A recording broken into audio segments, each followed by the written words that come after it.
홍영표 원내대표의 모두 발언으로 제119차 정책조정회의를 시작합니다.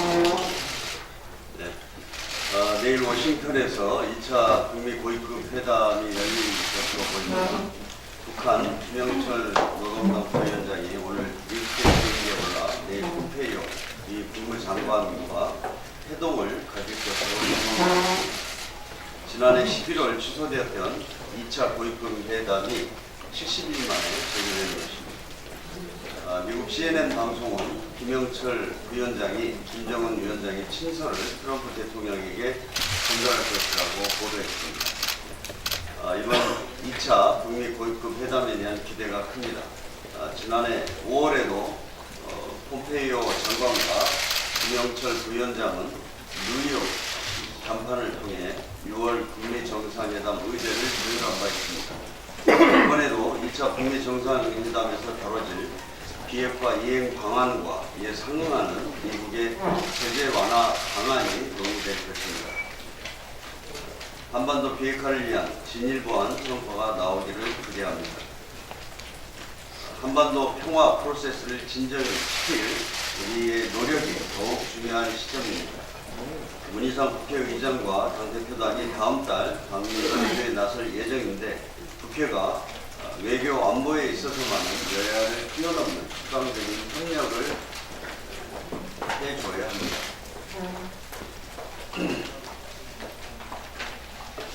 오늘부터 규제 샌드박스가 본격적으로 시행됩니다.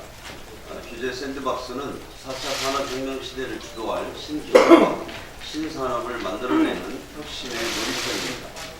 미래자동차, 데이터 산업, 인공지능, 수소경제 등 한국 경제의 새로운 성장 엔진이 규제 샌드박스를 통해 더 많이 만들어지기를 기대합니다.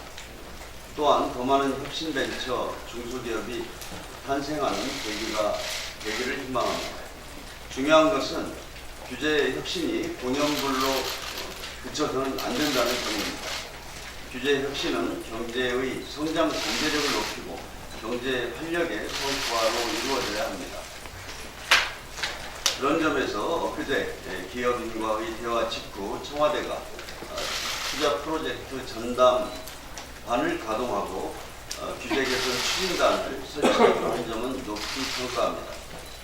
민주당도 입법을 통해 경제 활력을 높이는 환경을 구성하는 데 최선을 다하겠습니다.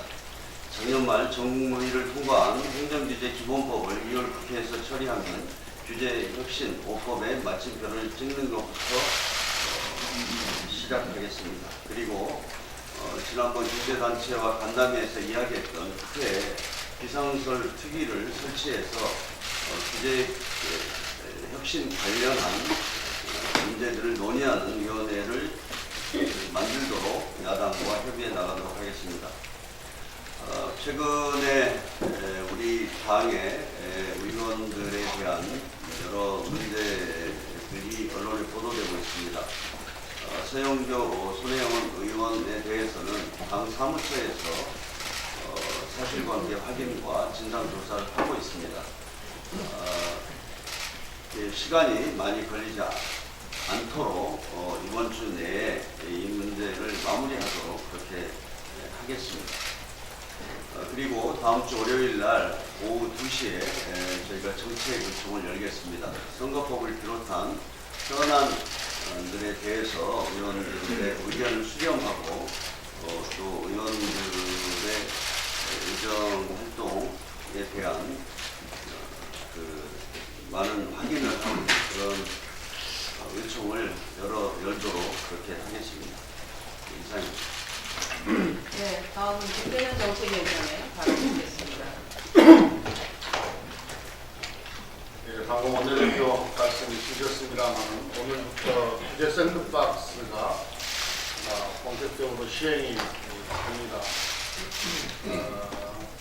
문재인 민주당 정부의 규제혁신 5법 중 4개가 국회를 통과했고 그 중에 정보통신융합법과 산업융합촉진법이 오늘부터 시행됩니다. 금융혁신법과 지역부분법은 4월부터 시행될 예정입니다. 아시다시피 규제 샌드박스법은 신기술과 신산업 분야에서 창의적 도전을 지원하는 과감한 규제 혁신입니다. 기업인들께서 자주 하시는 말씀이 낡은 규제의 발목이 잡혀 새로운 도전을 하기가 어렵다는 것입니다. 그저께 청와대에서 개최된 대통령과 기업인 간의 간담회에서도 그런 내용의 건의가 있었습니다. 오늘부터 규제 샌드박스가 시행되면 기업활동과 관련된 규제 여부를 30일 이내에 신속히 확인받고 규제가 없으면 시장에 바로 출시할 수 있게 됩니다. 규제가 모호하거나 불합리한 경우에는 임시허가나 실증 특례를 통해서 테스트와 시장 출시가 가능해집니다. 규제 샌드박스 시행은 우리 경제에 새로운 활력을 불어넣을 것입니다. 규제 샌드박스 시행으로 기술 혁신과 혁신 창업에 유리한 환경이 조성되고 새로운 산업과 서비스의 발굴이 원활해질 것입니다. ICT, 바이오 등 다양한 분야에서 새로운 제품과 서비스가 무궁한 잠재력을 펼칠 수 있는 인프라가 구축되는 것입니다. 당과 정부는 규제 샌드박스가 제대로 작동하고 정착할 수 있도록 현장의 집행 상황을 꼼꼼하게 확인하겠습니다. 현장과 계속 소통하면서 필요한 보완 조치들도 마련하겠습니다. 현장의 집행 상황을 점검하기 위해서 당 정책에, 민주당 정책에 관련 TF도 구성을 하겠습니다. 그리고 규제혁신 5법 중에 마지막으로 남아있는 행정규제기본법은 2월 국회에서 반드시 처리하겠습니다. 기업들 역시 경제혁신을 뒷받침하려는 당과 정부의 노력에 적극적이고 과감한 투자와 도전으로 화답해 줄 것을 부탁드립니다. 주적이라는 표현을 두고 수모적 이념 논쟁을 계속하고 있어서 철진한 이념 논쟁을 계속하고 있어서 한 말씀 드리겠습니다. 일부 정당과 언론에서 문재인 정부가 국방백서에서 주적을 삭제한 것은 안보를 포기한 것이다. 이런 식의 비난을 하고 있는데요. 자유한국당 나경원 원내대표도 어제 북한을 적의 개념에서 제외시킨 것은 안보 해체에 종지부를 찍은 것이다. 이렇게 말씀을 하셨는데 사실부터가 틀렸잖아요. 사실관계부터가 틀렸지 않습니까? 문재인 정부가 국방백서에서 주적 표현을 삭제했다는 것은 사실이 아닙니다. 주적이라는 용어는 2004년 국방백서에서부터 없었습니다. 그 전에도 계속 있었던 것은 아닙니다. 국방백서는 1967년부터 발간됐는데 주적 표현을 처음 쓴 것은 1994년 북한의 서울 불바다 발언 이후인 95년 국방백서 그리고 2000년 남북 정상회담 이후로는 주적 표현을 쓰지 않았습니다. 국방백서는 2년에 한 번꼴로 발간하는데 북한군에 대한 규정은 발간 당시의 시대 상황에 따라 계속 변화해 왔던 것입니다. 지난 2년간 남북관계는 극한 대치 국면에서 평화 국면으로 크게 달라졌습니다. 2018 국방백서에서는 변화된 안보 환경에 맞춰서 적의 개념을 보다 포괄적으로 확대했습니다. 주권, 국토, 국민 재산을 위협하고 침해하는 세력을 적으로 규정했고 북한의 대량 탈상 무기는 한반도 평화에 대한 위협이라는 것도 분명히 명시했습니다. 문재인 정부가 안보를 포기했다라고 하는 것은 아무 근거도 없는 명백한 가짜뉴스입니다. 안보도 궁극적으로는 평화를 지키는 것이 목표입니다. 국방백서에 북한군을 적으로 쓴다고 해서 안보와 평화가 지켜지는 것은 아닙니다. 주적이라는 단어가 있느냐 없느냐를 갖고 안보 정책을 따지는 것은 말꼬리 잡기에 불과합니다. 말꼬투리 잡기에 불과합니다. 이명박 박근혜 정권 시절보다 지금이 훨씬 한반도의 전쟁 위험이 줄어들었고 훨씬 더 평화롭다는 것이 중요한 사실입니다. 자유한국당 등 야당이 소모적 이념 논쟁을 중단하고 한반도 평화를 위해 실질적인 노력을 함께 해주시기를 다시 한번 당부드립니다. 일본 관련해서 말씀드리겠습니다. 제가 요즘 이 상식을 벗어난 일본 정부의 적반하장식 태도와 행동에 대해 지적을 하고 있는데요.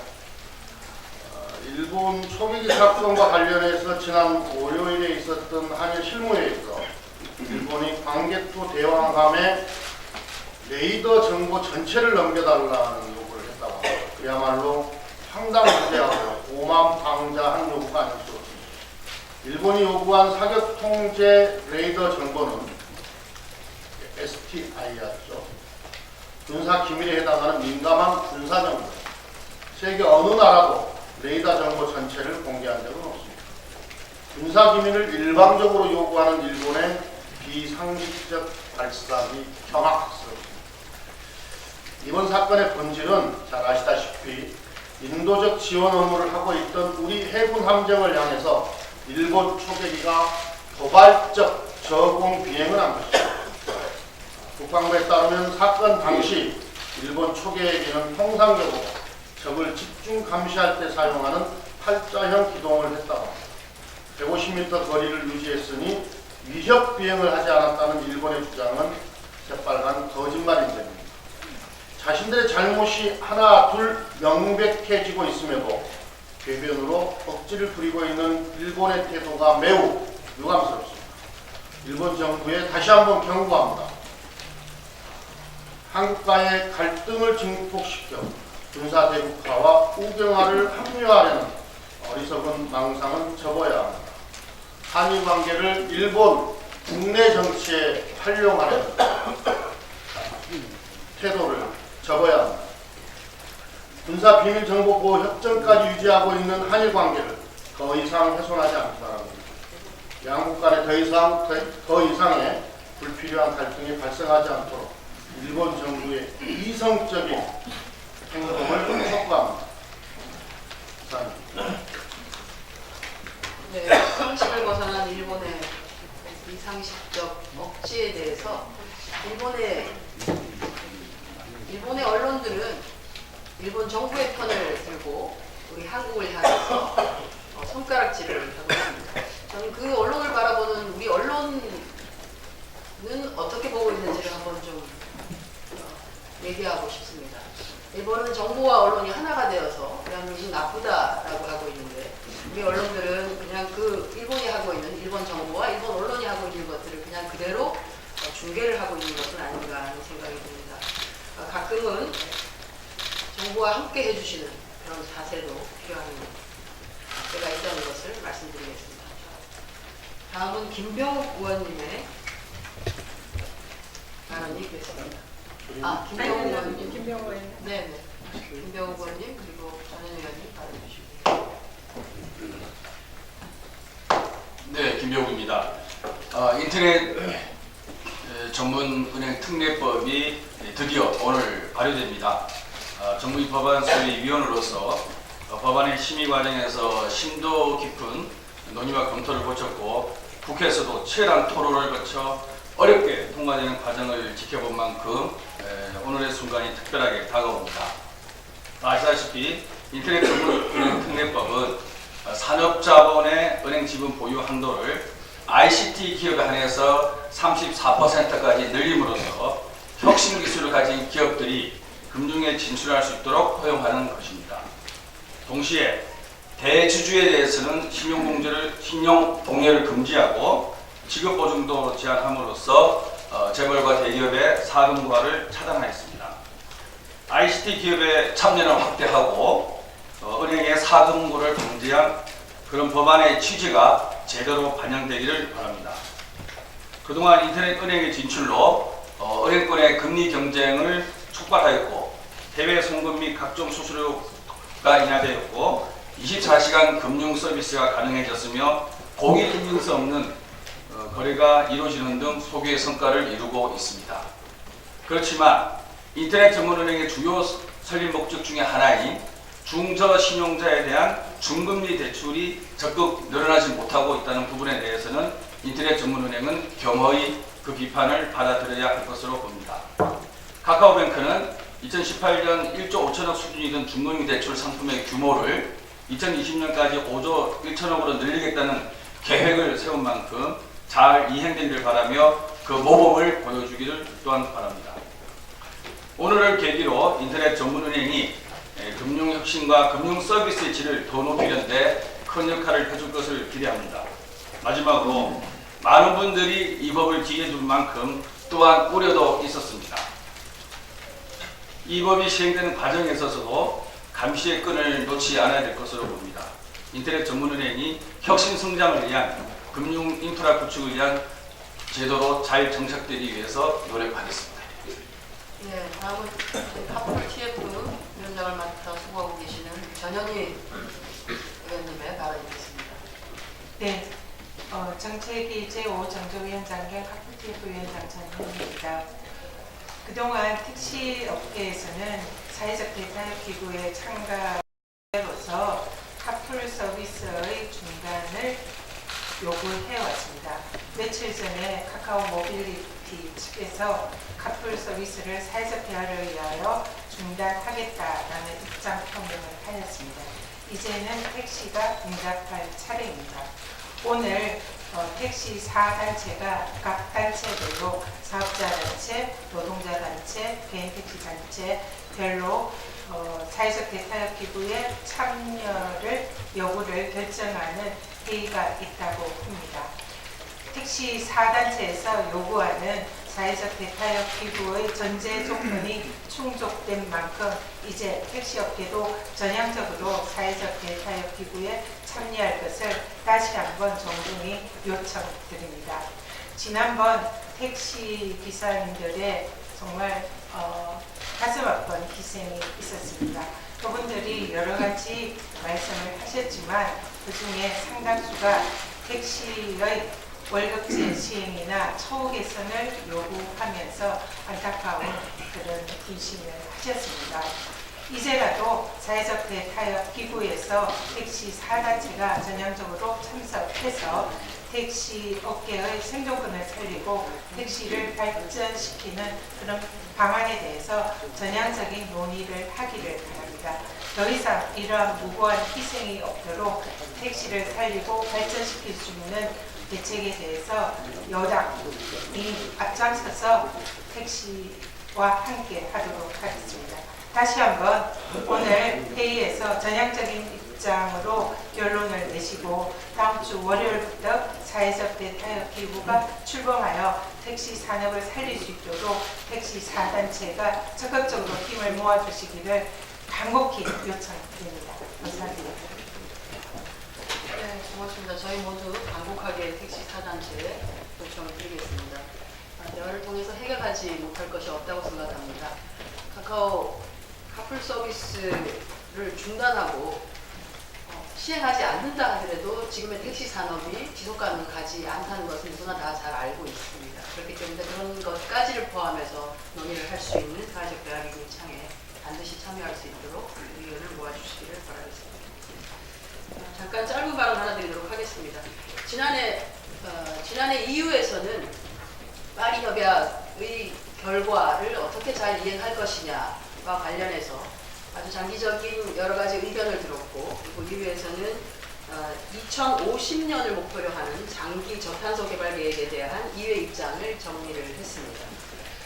그에 따르면 에너지 믹스를 더욱더 가열차게 해나가되 현재의 원전 전반적으로 봤을 때 한 30% 정도의 수준으로 에너지를 활용하고 있는 것을 2050년에는 10% 내외로까지 내린다.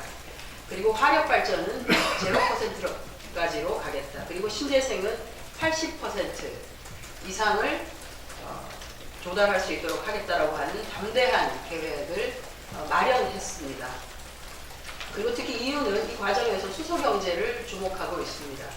현재 수송 분야에 있어서 수소 경제가 미치는 영향이 폭발적으로 시작되고 있고 이것이 나중에 어떠한 기술 혁신과 기술 개발을 통해서 에너지 분야에까지 영향을 미칠 수 있는지에 대한 과감한 변화들을 기다리고 있다는 것을 저희가 확인할 수 있었습니다. 지금의 눈으로, 지금의 과학적 시각으로 에너지 믹스를, 에너지 전환을 바라본다고 하면 무엇이든지 불가능할 것 같은 생각이 듭니다. 그러나 기술의 혁신은 그런 방식으로 진행되지 않습니다. 우리 문재인 정부가 수소 경제를 핵심적인 경제의 하나로 키우겠다고 정했고요. 또한 수소 분야에 있어서 우리나라가 가장 먼저 시작한 부분이기도 합니다. 수소 경제가 앞으로 가지고 오게 될 폭발적인 변화에 대해서 우리는 주목해야 하고 거기에 중지를 모아야 한다고 생각합니다.